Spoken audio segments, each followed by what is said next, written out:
the philosopher and the poet. Where does one turn in times of anguish?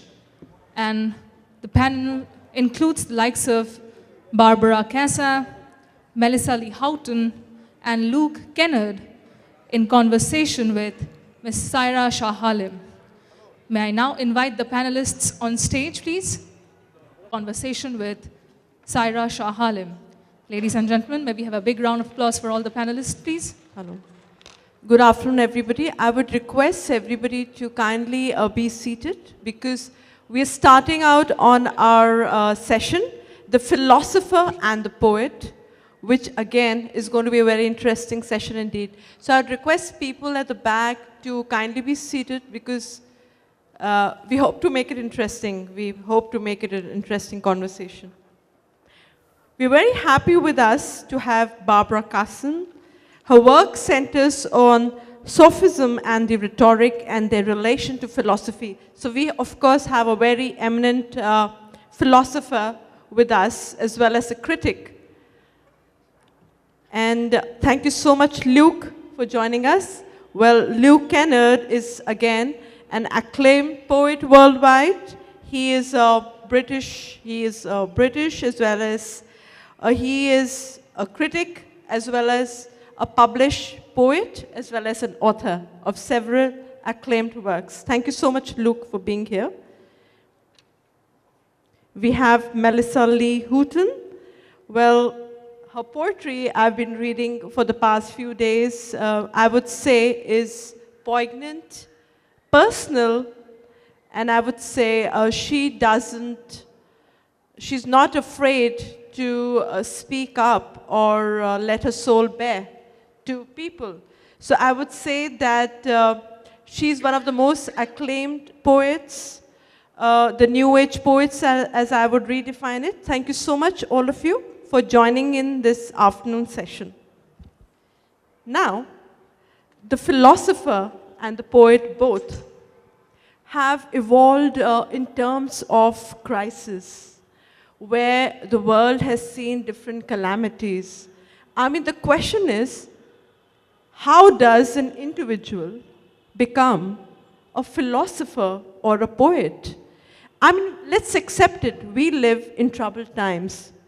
We are seeing wars, we are seeing genocides, we see children being affected in this turmoil without any reason. And besides that, in our personal lives, every day we get accustomed to dealing with grief. Now, the way a poet would deal with grief would be very different from how, say, a philosopher or somebody else. It could be an advertising guru, it could be an IT professional. His dealing of grief would be very different from what a poet experiences. Perhaps a poet also sees beauty in the pain that they see in their everyday lives, and that is how a poet describes pain. I would say a poet beautifies pain. Luke, since you are an acclaimed poet, what do you say, I mean, about poets talking about pain in their verse? Do you think that they beautify pain when they write?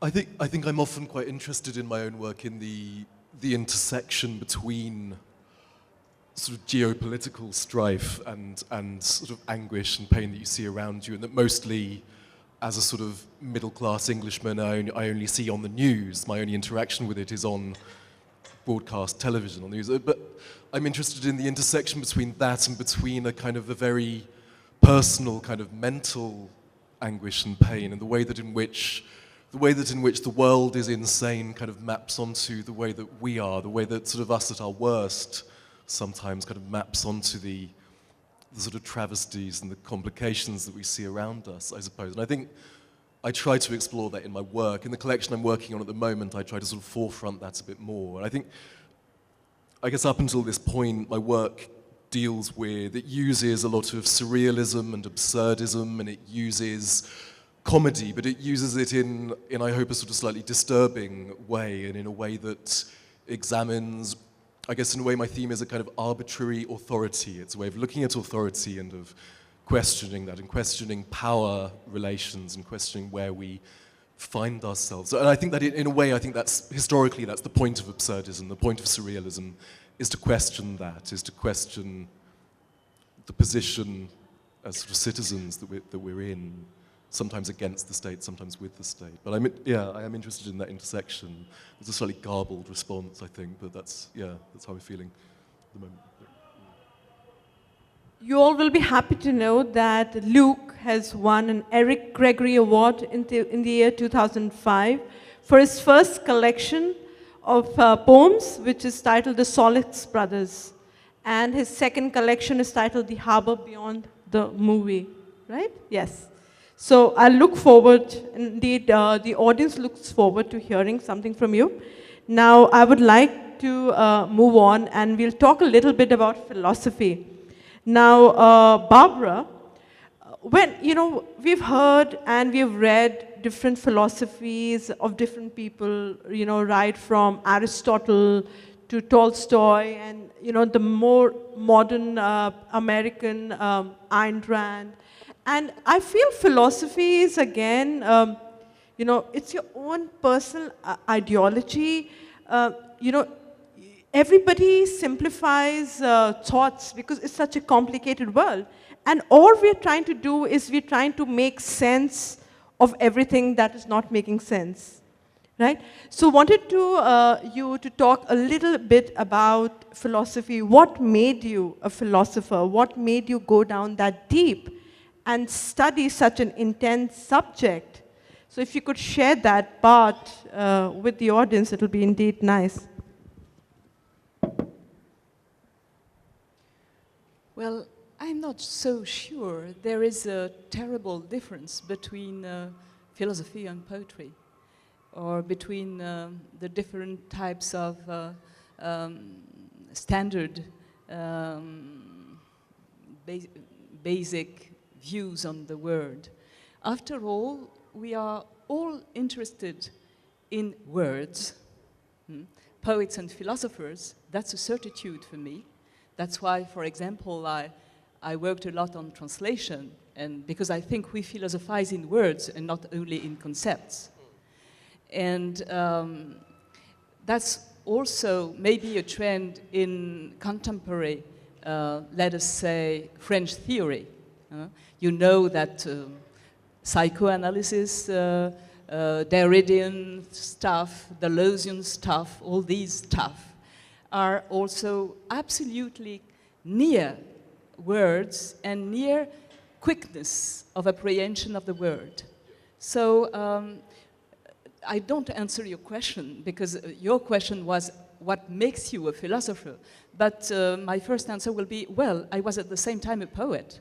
And I was at the same time, I wrote poems. I had a poem review, a poem, how do you say, the affiche on the walls, We had a poetic review of that. I wrote also short stories, and etc. And I think it's a common interest in words and the word, our contemporary word. So why did I choose philosophy to be a philosopher rather than poet? Simply because there are differences, in studies. Because it's absolutely a stupid thing. I thought that someone who can pass his professional life in asking himself or asking everywhere if God exists, that will be interesting. But of course, you could do it as a poet too, and more than a poet did. And I didn't do it as a philosopher, after all. I didn't do it at all. So it's a first answer. So invariably, a poet is also a philosopher, and a philosopher is also a poet, if you actually get down deep in it. Because it's said that man is a reasoning animal. And I don't know why man is not defined as a feeling animal. because we've been taught to be reasonable, we've been taught to be pragmatic, but we're never taught to feel, to think, right? So do you feel somewhere down the line, Luke, that people, as we grow up, there's more emphasis on trying to be pragmatic and thoughtful and rational, and somewhere down the line, the humanness of us, the feeling that we as people, don't you think that we lose out on that emotion? Yeah, I think that's always a danger. I think as a writer of anything, really, I think you're trying to keep hold of that, the imagination that you had as a child almost, and you're trying to keep hold of the confidence as well to create and to make something, to feel that it is worth it, to feel that you deserve to make something. I mean, and I suppose to go back a little to the previous question as well, I was just thinking, well, Barbara was speaking about Adorno's quote. He's often misquoted as saying, poetry is impossible after Auschwitz. And the actual, in context, the quotation is, lyric poetry is barbaric in the wake of Auschwitz, which I think sort of bears scrutiny, which I think is a statement that means that poetry that is purely a poem of praise, of optimism, of joy, is an act of barbarism after humanity has sunk, as he saw it, to such a level. But in a way, the question that you asked, that we sort of make beauty out of pain, I think Adorno in his essays would talk about that even being that lacking responsibility, that in a way poetry should be unbeautiful in some way. I do my best to make my poetry very unenjoyable. But that there is something in that. There is something in you have to reflect, in a way, the barbarism that is around you, the complexity that is around you, that it would be hard now to write like John Clare. So to go back to what I was saying about the sort of the innocence, the imagination of a child, it would be hard just to go around writing purely about the beauty of nature, even though we are surrounded by so much beauty. I feel that we also have a duty to deal with the problematic, the violent, and the shocking to a certain extent as well. But that can be done through the imagination, that can be done through the strange and the surreal as well, and that maybe that's a way of approaching difficult and complicated subject matter in a way that isn't just soapboxing, in a way that isn't just, in a way that is more than just journalism, that is more than just reporting on what has happened, in a way that is trying to explore it using the full faculties of your imagination and your creativity. And I think there is, in a way, something childlike about that. That's a good thing. Anyway. Thank you. Now, Melissa, over to you.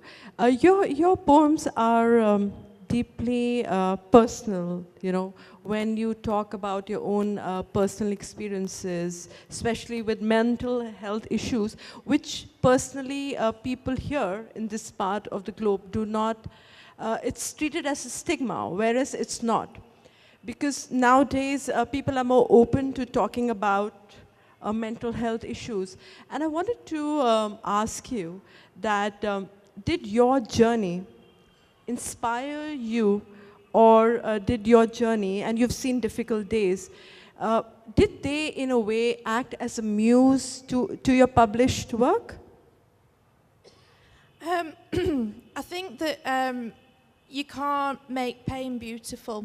It's not beautiful. It's not beautiful to suffer, but we all suffer. That's basically what the human condition comes down to.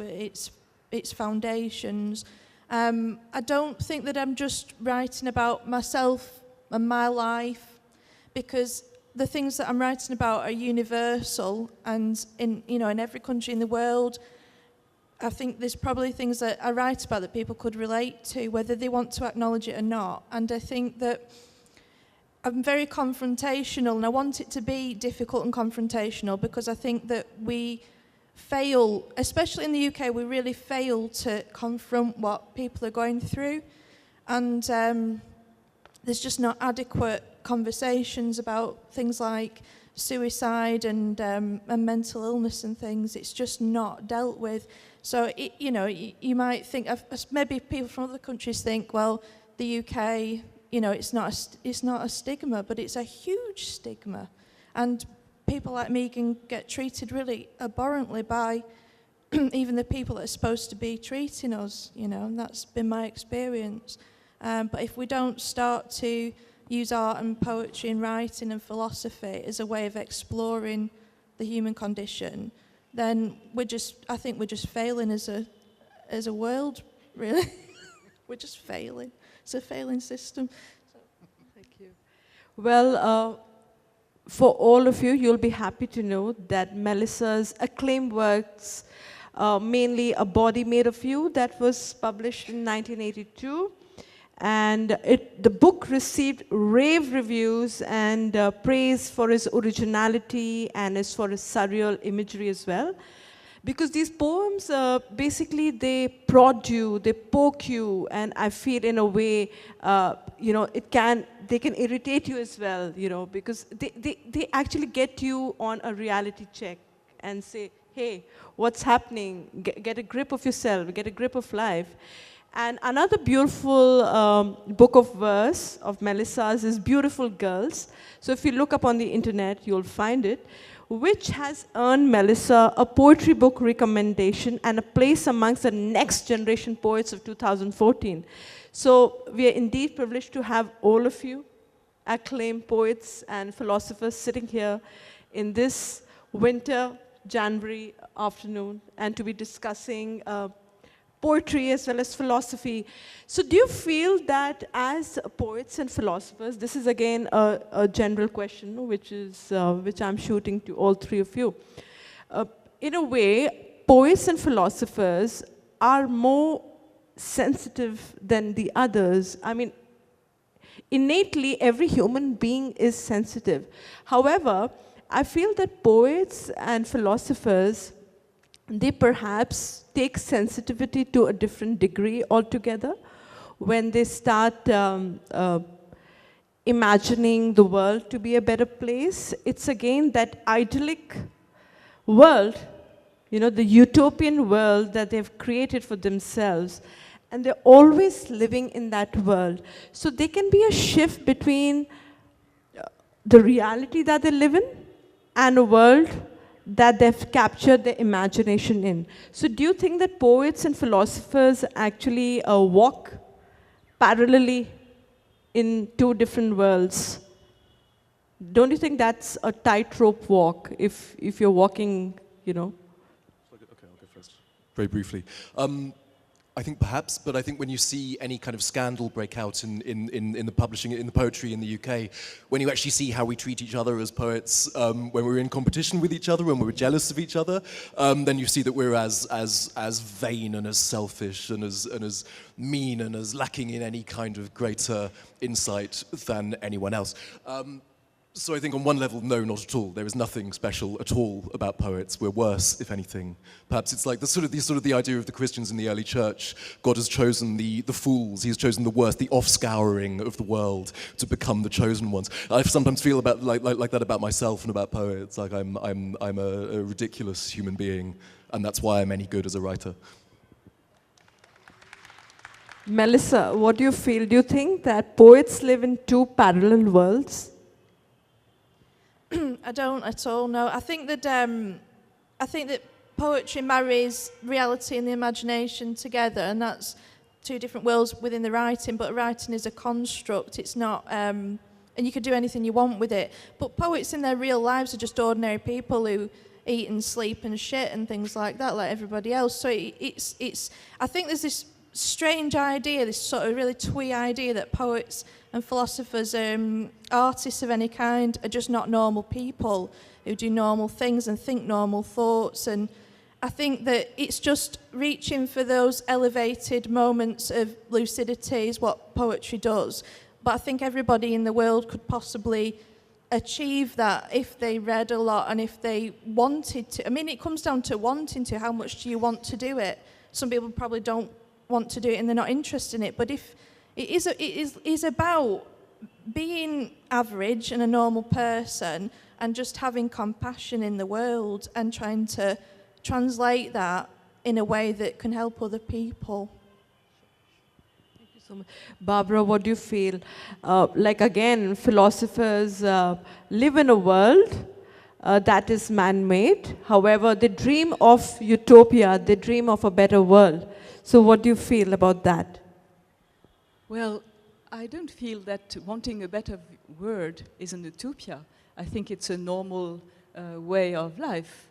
And for example, but I think it's political way of life. It means that you are implied in this word, and in politics, I remember a tag on Desmond Tutu's house in South Africa.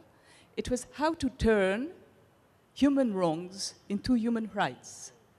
Well, we are always engaged in that, how to turn human bad, evils, etc., into better.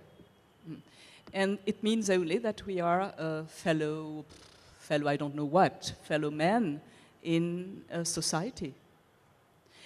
Now, are philosophers and poets special people? I don't think so. I think just that they are maybe sometimes conscious of what they are trying to do, and that's all. And philosophers are very, very slow people, you know, and poets can be quicker, happily for them. Okay, that was a good one. So poets are quicker and philosophers are slower, right? So we would like to hear your verses if we can. Luke, it would be great if you could read out a piece. Yeah, that would be great, yeah. Thank you. I'll read two short poems. One is about clinical depression and one is about business and my failed attempt of working in a normal job. The first one's about depression. It's called Chorus. The choir hadn't left him alone since the first day of summer. He awoke to find them stationed around his bed. One day the choir arrived without warning or explanation, sang the choir in plain song, handing him toast. On his first day back at work, the choir stood at his desk singing, "The choir are making his professional life impossible." 2 weeks later, his partner left him for an osteopath. "Hannah cannot stand the choir any longer," they sang. That night he pummeled the choristers with his fists. He beats the choir in frustration, but though they are bruised and bleeding at the lip, they sing with redoubled vigor, sang the choir. And then they sang, "He cannot get to sleep, he cannot get to sleep, he cannot get to sleep," in perfect fifths until he fell asleep. "In time you may even grow fond of us," they sang quietly. This next one's called Men Made of Words, which is about sort of business. Thank you very much. That's very kind. You don't need to. Sorry. Briefly. And this is a rare attempt at writing in form. I usually abandon attempts at writing in form halfway through, so this is one of the rare attempts to do that. That's worked. Men Made of Words. Men made of words live in migraine hotels and talk not of music but speaker cables. They stay up to drink whiskey with red lemonade, point out the mistakes one another has made of pronunciations and sales. Some compare charts before Prince of Kandinsky. Some pick on the barmaid, Nebraskan and pretty. Their guiding philosophy never needs telling. The fauvists so colourful, what is it they're selling? Art never hurts for the men made of words. And if you, like I, often let down your guard when you're drunk in the hush of a theatre courtyard, or forced to find work beneath travestied arches, you find yourself under the weight of their glances. Make your excuse while the handshakes are hard, and run for your life from the men made of words. Thank you. That was beautiful, Luke. Yeah, that was indeed beautiful. Melissa, would like to hear you. Thank you. I might have to, it's a long poem, but I might have to stop to have a drink, I'm afraid, halfway through it. I do apologise. This is called, "This is not satire, love from your favourite fading fantasy." Your message reached me subliminally and I gasped for air. Depression is a car hitting someone, then reversing, then hitting them and reversing again until the person can no longer be felt beneath the wheels, until they are mush, I promise you, Mother, it is that terrible. Today I curled up grey with a hot water bottle to my chest to compensate the coolness and slowness of my centre, and experienced visions of deformed children and stomach cramps. I dreamt about shame, then walked slowly down the stairs, crippled by tiredness, and made my kids oven chips. I lived life in reverse. I shifted into reverse. The bags under my eyes felt cold and moist. I didn't watch the news, couldn't bear facts or advice. No one wanted to fuck me. I touched the top of my upper lip until I couldn't feel it anymore. Depression is not a feeling or state of mind. It is living a death in reverse. It is having a stomach for a mind and a mind for a stomach, and everything retrograde save for the one thought you don't want. Thank God I have paper and can write badly when needs be. My son places a sweet pea on my notebook by the side of my bed while I sleep off the dregs of daylight, mourning my shift in gear back to depression. Once my default, now an old friend I never liked, who I hadn't seen for some time and had almost forgotten. I no longer experience sexual arousal or think or care about politics or bodies or the words people neglect to say. Depression is not a political act. It's the netherworld of politics. It's a germ, a dirty worm wriggling its way mindlessly to the heart, itching and probing. When I'm happy, I can't recollect what it is or how it can be dead-headed or yanked out at the root. When I am depressed, I forget the steps to achieving this. They formulate psychotically, a knife to the wrist, a blow to the head.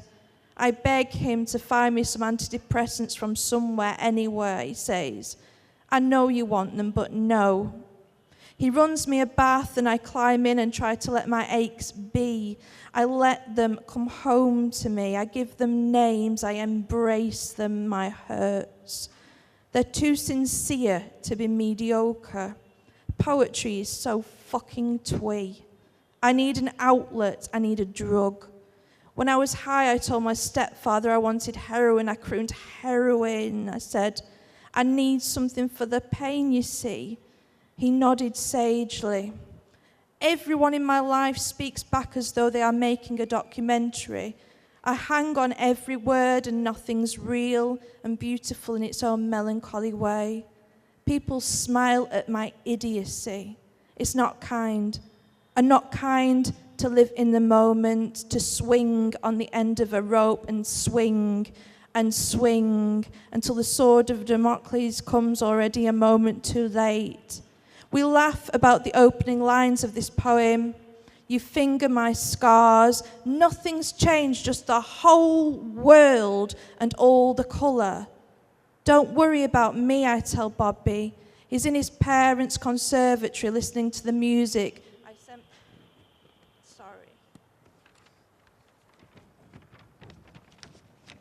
I sent by post to aid his survival from a dream. I tell him he's my brother and I'll always love him. Depression is trying to dig a grave in torrential rain. In desolation, we are one. Let's drink tea and stare at one another. There is so much peace beneath the constant clamour of the living. You look hard for it all your life and then it dissolves in your shaking fists. The cold sets in the core of you. You can't piss or taste anything, and then you wake all through the night on last night's soppy clone, and you wonder how you could put it into words, though it takes all night just to dredge the words, help me, from the rivers within. You're not sleeping, and you're not breathing. You can't see past the next 5 minutes. It hurts so bad, and you can't move, and you can't ever again commit to anything. Bobby texts back, love you too. God, I love the light in October. Sometimes when I can't bear the moment, I count it out until there's nothing left but me and the sublime agony of being anywhere. Depression is like a film you are forced to watch but can't stand because it's so awful, because it's so real it can't be true, because it's so real and so awful it's like watching the worst day of your life on a screen with your eyes pinned open. It's like your mother telling you over and again you're exaggerating when you're telling her the single most important thing you ever said, like seeing yourself as a line of blank text and not a person. Just an urge or a misprint, I hasten to say, it's not fair. My son wears wolf claw slippers and interrupts me to kick my chair. My life is a surrealist nightmare. Every time someone asks me if I drive a car, I say it's not safe and they don't laugh, and I mean I'm not safe. Depression is like a young Maria Schneider getting exploited by men her father's age in Last Tango in Paris. Depression is the amoeba of all emotions, is an empty bank account under a name you no longer recognize, is money down the drain, is time wasted, is fear. While I was sleeping, I forgot you and I forgot the whole world and all the reasons you gave me for living. I run my hands over my wet hair. I am breaking for you, and you never stop running away from me, darling. Depression is the word horizon when you are 7 years old and don't even know what it means. I take the scissors to it. The needle bends back. The thread snaps. The vein gapes. The screen fades to black. Wake me. Oh God, please wake me. That was really intense and deep. Thank you so much, Melissa. Now, Barbara, over to you. Would you like to read out something or perhaps share, because I've read that you're a philologist as well. Perhaps the audience here would be enlightened to hear more about your work. Oh, I'm very sorry because I could have read some English stuff, but Sure. I didn't know that. Not an So, issue. Yeah.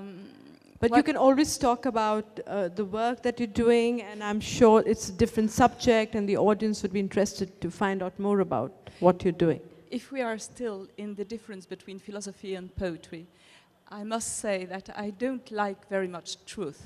I much prefer beauty. So when Rimbaud said, I took the beauty and I sat her on my knees, I think it's more interesting and maybe truer than what philosophers pretend to do when they say, I have the truth, or I will tell you the truth. And it's, of course, better if a philosopher said it than if a religion man said it. But for me, I am working between different languages.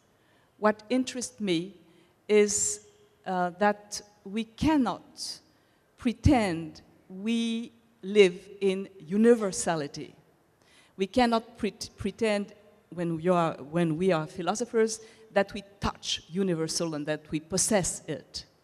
And that's, in a sense, what poets doesn't cease to say. And I say it as a philosopher when I go in between the different ways of saying things. If I wonder whether there is a difference between bonjour, good morning, or shalom, salam, which means go in peace, you know, and namaste, which I don't know what exactly means. Namaste, right. Yeah. Or if I try to find the difference between aimer in French and like and love in English. There is just one word in French. Huh? You can aimer God, a chocolate cake, and your lover. But you cannot do that in English. So this interests me as a way to complicate the universal and to seize something of the, what Hannah Arendt called faltering equivocity of the word, and of the word with the L. Faltering equivocity of the word, that is what is interesting me. Absolutely. It's wonderful to hear that. So the question is, where does one turn to in times of anguish? I mean, where do we find a solace? Perhaps we'll find solace in a song. Perhaps we'll find solace in poetry.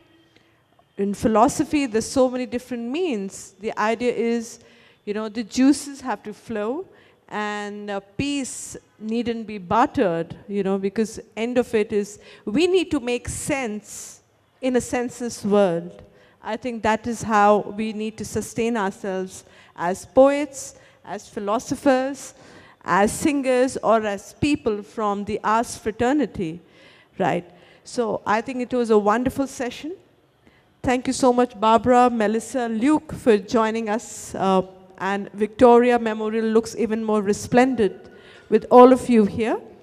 And before we end the session on that note, I would like to ask if there's anybody in the audience who would like to ask any questions. Yes, thank you so much, Sujata. That would be wonderful. If we can have some more readings from Luke, from Barbara. Yeah. Sure. Thank you very much. Yeah, I'll read this one. It's called My Friend, and it's a poem about being a bad friend to somebody. My friend, your irresponsibility and your unhappiness delight me. Your financial problems and your expanding waistline are a constant source of relief. I am so happy you drink more than I do and that you don't seem to enjoy it as much. When I hear you being arrogant and argumentative, my heart leaps. Your nihilism is fast becoming the richest source of meaning in my life, and it is my pleasure to watch you speaking harshly to others. When you gossip about our mutual acquaintances, I sigh with satisfaction. Your childish impatience delights me. The day you threw a tantrum in the middle of the supermarket was the happiest day of my life. Sometimes you say something which reveals you to be rather stupid, and I love you then, but not as much as I love you as when you are callously manipulative. Your promiscuity is like a faithful dog at my side. When you talk about your petty affairs, you try to make them sound grand and important. I cherish your gaucheness and your flippancy.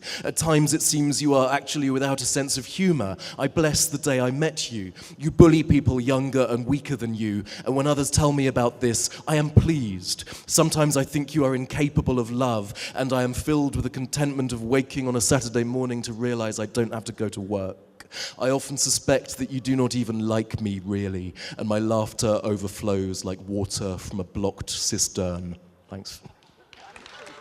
I think that was overwhelming, Luke. I mean, it was wonderful. Thank you so much. Yes, Melissa, would you like to read out something for us?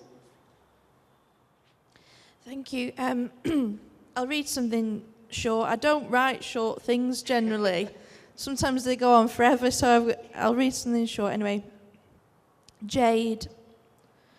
They called me at 3 o'clock in the afternoon to tell me you'd no longer be able to call me at 3 o'clock in the morning to ask me what day it is. That you'd no longer be able to go out with me to a bar like a fishbowl with bull sharks circling. That you'd never again make love to me in the woods or drop acid and sit in the sunshine writing songs and talking to God.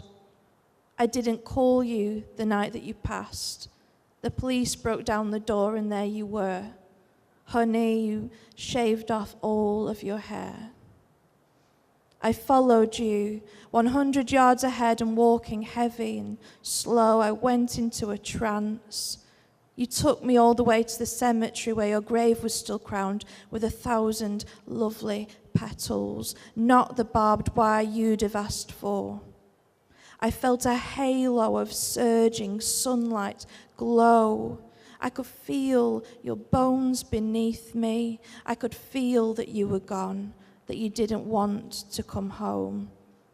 I remember your perfect cheekbones, your pliable, wonderful skin, how you would squeeze me tight and bury me in.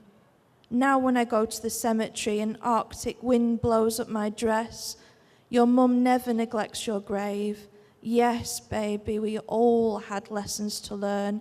No more would you rouse from your sleep, imploring me. What did I miss? What did I miss? That was beautiful, really nice. Yeah. So, would you like to read something, Barbara? I can read the beginning of my last book in French, if you want. The title is La Nostalgie, the nostalgie. When are we at home? Where are we ever at home? On dirait que je rentre chez moi, mais ce n'est pas chez moi. Peut-être parce que je n'ai pas de chez moi. Ou plus exactement, parce que c'est quand je ne suis pas chez moi que j'ai le plus le sentiment d'être chez moi, quelque part comme chez moi. Quand donc est-on chez soi? Je descends d'avion, prends la voiture au garage de l'aéroport, on m'indique où se trouve la Peugeot blanche hors d'âge, toujours immatriculée 75, qui se conduit comme un camion. Je prends la route, l'été, plutôt celle qui passe par la lagune, via les fruits et les légumes, les gros citrons, melons, pastèques, les abricots, déjà les figues, la tomate cœur de bœuf, l'aubergine marbrée de mauve, la petite courgette drue. Les tunnels, les ronds-points, les ralentisseurs, les tournants un par un. Ça tourne. Les tournants sont intégrés dans mes mains, à la tension flottante, peut-être dans le volant. Après les gaz d'échappement, les saisons apportent leur odeur de maquis. Ce souffle imperceptible de pain, cette touche d'armoise, dit le prisonnier évadé dans Astérix, et il plonge. De mimosa, de laurier rose, de feu, de mer. Je vois les progrès de la zone industrielle, les maisons neuves ou restaurées, peu de changements dès qu'on est sur la route du Cap. Comme un cheval vers l'écurie, je rentre chez moi. C'est de cette expérience que je veux partir. Le sentiment que je qualifie intérieurement de nostalgie irrépressible que j'éprouve chaque fois que je suis de retour en Corse. Un sentiment fort étrange, en cela que je n'ai pas mes ancêtres dans cette île, que je n'y suis pas né, que je n'y ai pas vécu ni mon enfance, ni ma jeunesse. Je ne suis pas corse. Je suis né à Paris, j'y habite, j'y travaille, j'y ai fait et élevé mes enfants, etc., etc. Juste la fin. La meilleure manière alors d'être de retour dans la patrie, en une odyssée transformée par le sentiment moderne, serait-ce que ce ne soit pas la vôtre. Une patrie, comme une langue, ça n'appartient pas. Wonderful. Thank you so much. And now I look forward to the audience asking something. So can we just bring the microphone towards that side? The Joey wants to ask something at the back.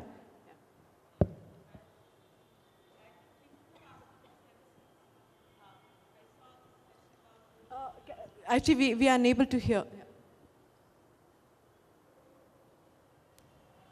Should we?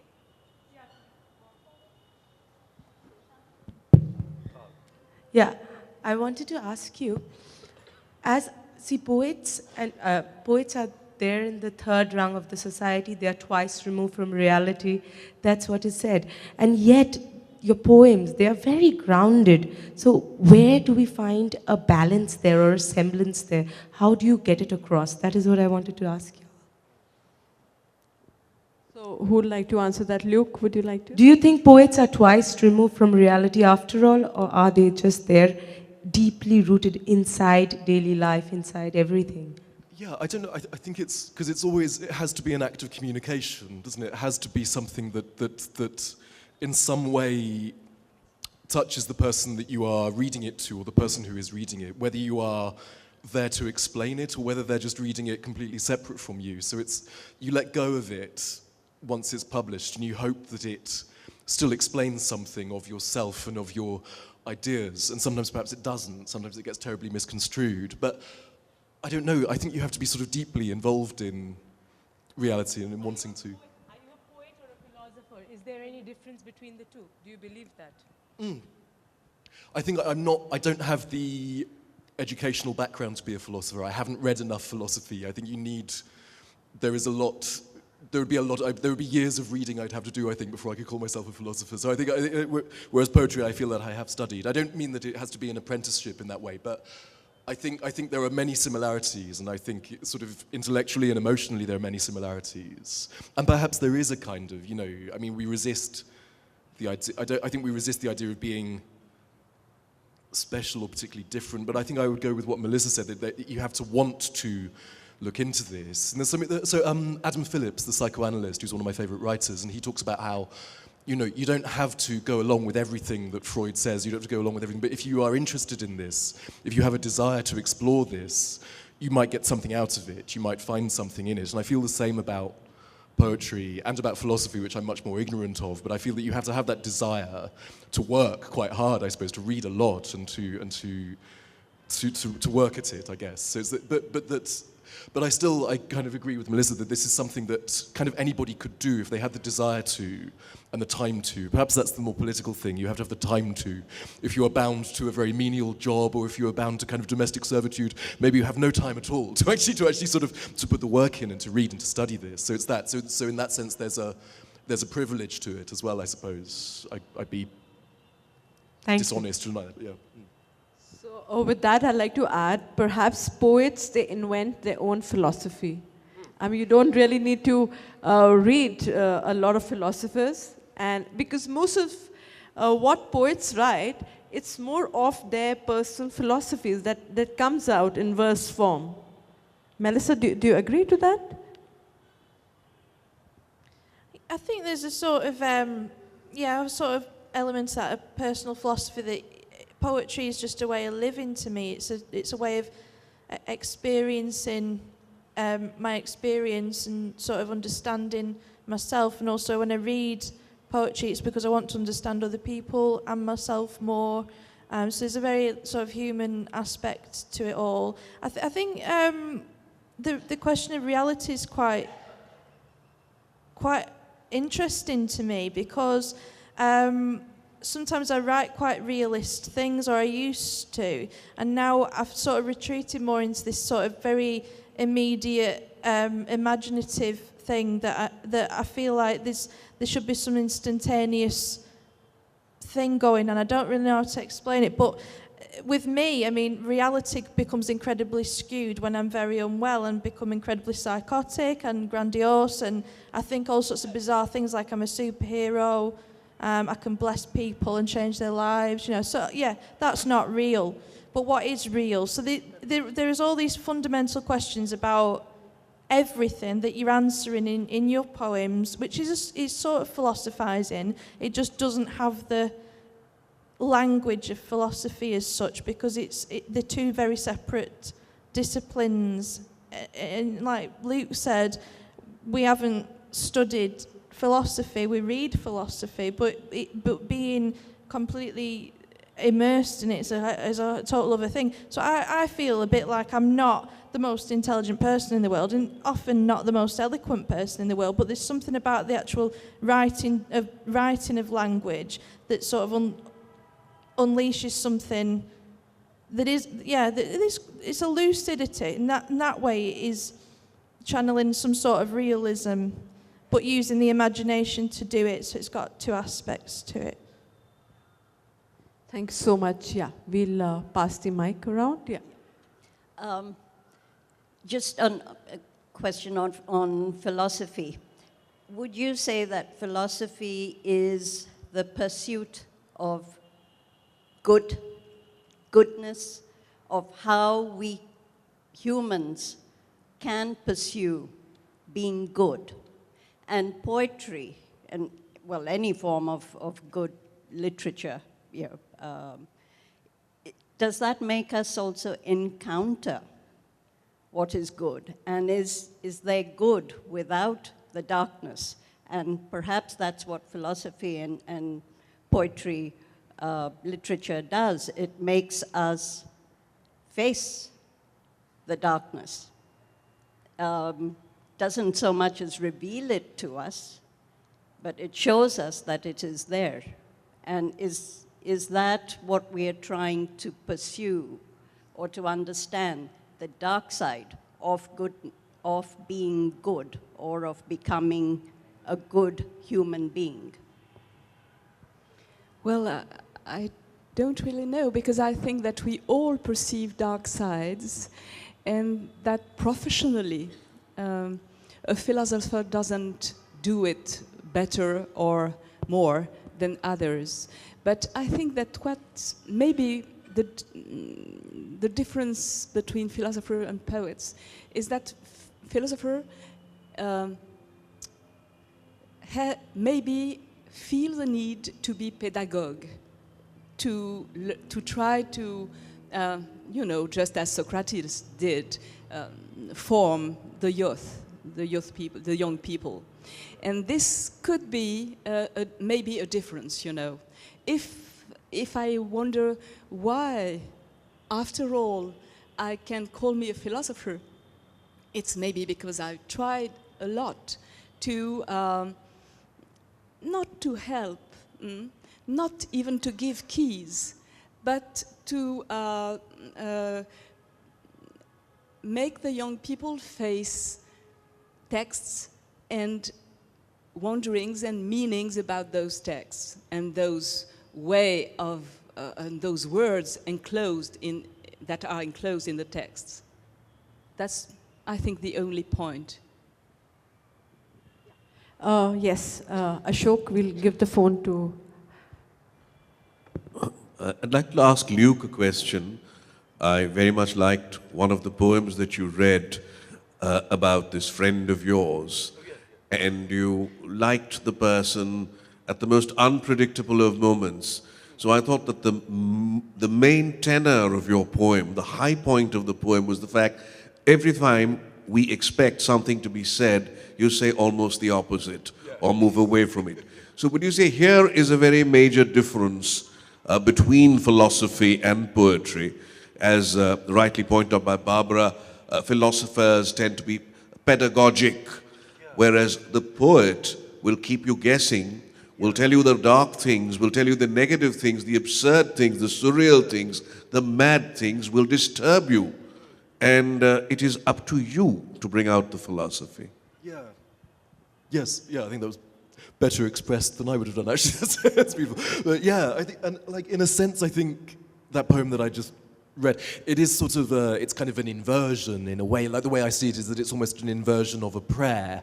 It's sort of asking for the opposite. It's praising the opposite. And it's sort of, I guess, in that poem's case, trying to make, it's a poem about how we make ourselves feel better by looking at the shortcomings of others, which of course we don't like to admit that we do, but we kind of do. I mean, like, and it's not based on one person, it's a composite of the flaws of all of my friends. It's not something that I'm proud of doing, but I guess that for me that is something that, as you say, that poetry can do, that you can show the ridiculous and the unpleasant and you can sort of display that. And sometimes there's a satirical intention of that. Sometimes there's an intention to say, this is not as it should be. We should be the opposite of this. We should behave the exact opposite of what I've just shown you. And other times, it's less moralistic than that. It's more puzzling. It is more, I think you have that freedom in poetry. You can give people actually something that's a bit of a mess and that is slightly contradictory. Whereas in philosophy, even the most complex and esoteric philosophy, so I love Deleuze and Guattari that Barbara mentioned earlier. I love reading them. I struggle with them, but I love their work. There is still this absolute striving towards a kind of clarity, I guess, which in poetry you can be more playful with. You can have more of a trickster, or sort of, I suppose, like Shakespeare's fools in a way. You can. I like to see it in that way. That you can. Your persona as a poet can be like one of the jesters in Shakespeare's tragedies in a way. That's almost your role. You're on the periphery, and some of the things that you say will be almost unacceptable, but some of them will cast some light on what's going on, whether socially or politically or otherwise. But yeah, but I think you said it better than I did anyway, but thank you. Thank you. Yeah, Arthur wanted to ask something here. This is basically to both Luke and Mel. Poetry, as we all write it and we all know, has this whole take that, and we want to see some resultant out of it. The slow motion aspect of poetry, in the audio aspect of poetry. Now, if you were to read it on radio and I weren't to see you, would you say poetry has the same effect? Do you feel that it would result in the same impact that I get when I see it? Because I see radio as passe. I see the video impact on the world. So how would you say poetry would impact the future of the world? I see it in very slow motion. So Melissa, Luke, who would like to answer that? You want to answer that first, Melissa? Okay. So Luke, over. I think in some ways it's almost it goes against the flow, doesn't it? Poetry goes against the flow of technology and of distribution, and in a sense it's something atavistic. It's something that takes us back to an earlier form of expression of art in a way, and there's a virtue to that as well. But I don't know, I often think of like my mum, the first time my mother came and saw me read. I'd been writing for 5 years and she hadn't shown up for 5 years, but she came and saw me one night and said, oh, I kind of understand what you're doing now, having seen you read it out, having seen you on stage delivering it. And she said, I kind of didn't realise that it was meant to be funny in any way. I didn't realise that. And so my own mum had been misreading my work for 5 years, and then so I think she got a lot more out of it actually hearing me deliver it. I don't know. So I think there is a dimension of that. And there are a lot of poets who I like now, who I previously misunderstood before I'd seen them read. And I think that the live dimension of poetry is a real virtue, and it goes back to the kind of oral tradition of poetry. So I'd agree that it's enriching to see somebody read their work, to see somebody perform their work. I think even if it's a kind of anti-showmanship, even if you kind of are just sort of going on stage and kind of not really looking up very much, I think there's something in that. There's something in that kind of a performance even. So I don't think everybody has to kind of declare their work. I quite like the sort of more muted performance too, but I would agree with you that I think actually, in a way, the sort of new technology that we have, and things like YouTube and Vimeo and channels like that's I think a lot of writers now are just distributing their work through Instagram and through Vimeo and through YouTube, and that interests me. I don't do it myself, although there are clips online. But yeah, it's not really answering your question, but I think it's. I do understand what you're saying, yeah. But where I was coming from is that this whole saccharine aspect of poetry, the sweetness of it, the slowness of it, and somebody dying in Syria, somebody dying in Baghdad. Damn you! Shut up! Why do I have to listen to what you're saying on stage? Yeah. Thing. Where are we achieving anything by By doing it? By Yeah. doing No. doing. Yeah, I think that's something that I think if you're even remotely honest as a writer, you struggle with that. You question your own position. You don't want to feel like you're sort of pronouncing on the world, on situations that you don't really understand. I mean, and I hope that you can sort of write about that in a way that isn't exploitative, that isn't appropriating somebody else's pain or somebody else's experience. But yeah, I think it's just you have to have a kind of humility in your writing as well as a need to try to express injustice. You have to be careful not to try to put words in other people's mouths, right? And try to sort of and turn it into a kind of, because in a way, if I did that, I think I would just be doing it to make myself look better, to make myself feel better. If I was standing up here and saying and trying to tell you how profoundly I feel for the suffering in the world, actually most of the time I'm just thinking about what I'm going to have for lunch. I'm thinking, oh, I've got a bit of a headache. I think that's part of what I was saying at the very beginning. This intersection between our own self-absorption, our own ways of being mad, effectively, in the way that the world is mad, the way the world fails. I think we fail in the same way that the world fails. I don't know. Anyway, I'm really blathering on now. Sorry, so I'm going to stop. But it's a really fascinating question. It's one that kind of obsesses me. But yeah, thank you. So we'll take another last question there. First of all, it was a wonderful session. And Barbara, you were close to answering my question when you said that you'd appreciate beauty more than truth. But nevertheless, I had to ask this. Though every form of art is a reflection of the times we are living in, be it dance, poetry, or anything. But nevertheless, as poets, can you ever detach yourself from the pathos and depression and the shambles that humanity is in and address poetry just for poetry's sake?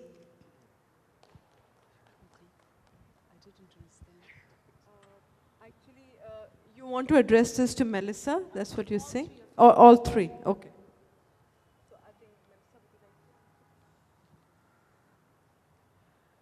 I'm sorry, could you just try and rephrase what you were saying? Because I'm struggling to follow. Could you ever, as a poet, detach yourself from the shambles that humanity is in and address poetry just for poetry's sake? Could you detach yourself from... I don't really think there's any point in writing poetry then, because if it's not about the world or ourselves or the struggles that everyone goes through, I can't see what the point in it is. That was really all I was thinking.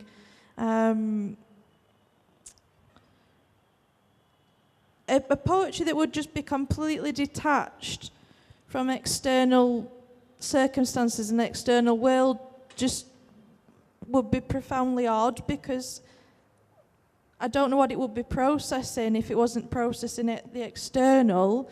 I mean, even me, when I'm writing about this internal life that I'm living, it's externalizing something and it's also internalizing something at the same time.